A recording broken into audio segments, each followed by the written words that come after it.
আসসালামু আলাইকুম। আজকে আমি আপনাদের এই মজাদার ফ্রুট সালাদটি তৈরি করে দেখাবো। ফ্রুট সালাদ তৈরির জন্য বাঁধা ধরার কোনো নিয়ম নেই বা নির্দিষ্ট কোনো ফল নেই। আপনারা আপনাদের পছন্দ অনুযায়ী যে কোনো ধরনের ফল দিয়ে এটা করতে পারেন।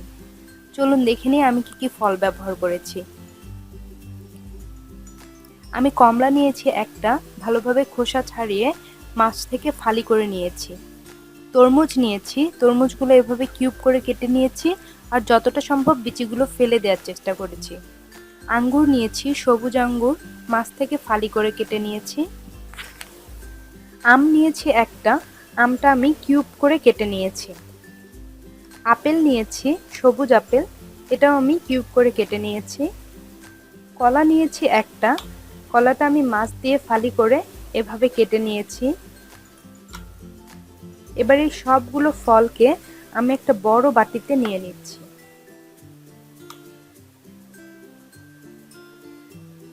একে একে আমি সব ফলগুলো নিয়ে নিচ্ছি। আম নিয়ে নিচ্ছি আপেল।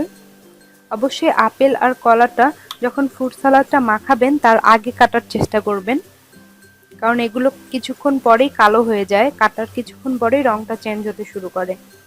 তরমুজ নিয়ে নিচ্ছি, কমলা নিয়ে নিচ্ছি, সবশেষে নিয়ে নিচ্ছি আঙ্গুর। এটা মাখানোর জন্য আমি প্রথমে 1 টেবিল চামচ পরিমাণ লেবুর রস দিয়ে দিচ্ছি।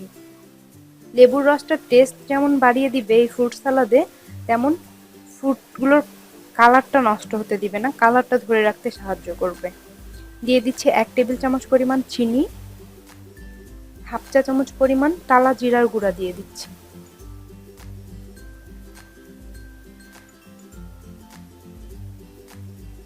দিয়ে দিচ্ছি হাফ চা চামচের অর্ধেক কালো গোলমরিচের গুঁড়া, হাফ চা চামচ লবণ দিয়ে দিচ্ছি।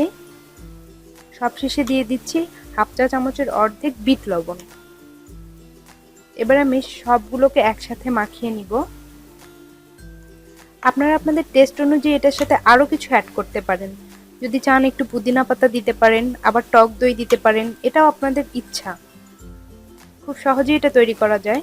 এটা মাখিয়ে আমি অবশ্যই এটাকে ঠান্ডা করে নেওয়ার জন্য ফ্রিজে রেখে দিব। আধা ঘন্টার মতো ফ্রিজে রাখলেই ঠান্ডা হয়ে যাবে। ফিরে আসছি 30 মিনিট পরেই। তৈরি হয়ে গেল ঠান্ডা ঠান্ডা ফ্রুট সালাদ। এটা দেখতে যেমন কালারফুল হয়েছে, অ্যাট্রাকটিভ হয়েছে, এটা খেতেও তেমন মজা আর পুষ্টিগুণে ভরপুর। অনেক ইজি একটা রেসিপি, সবাই তৈরি করবেন।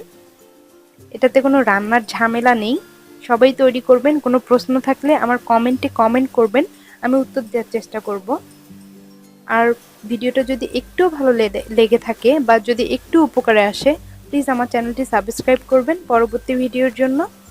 সবাই ভালো থাকবেন, আমার জন্য দোয়া করবেন। আল্লাহ হাফেজ।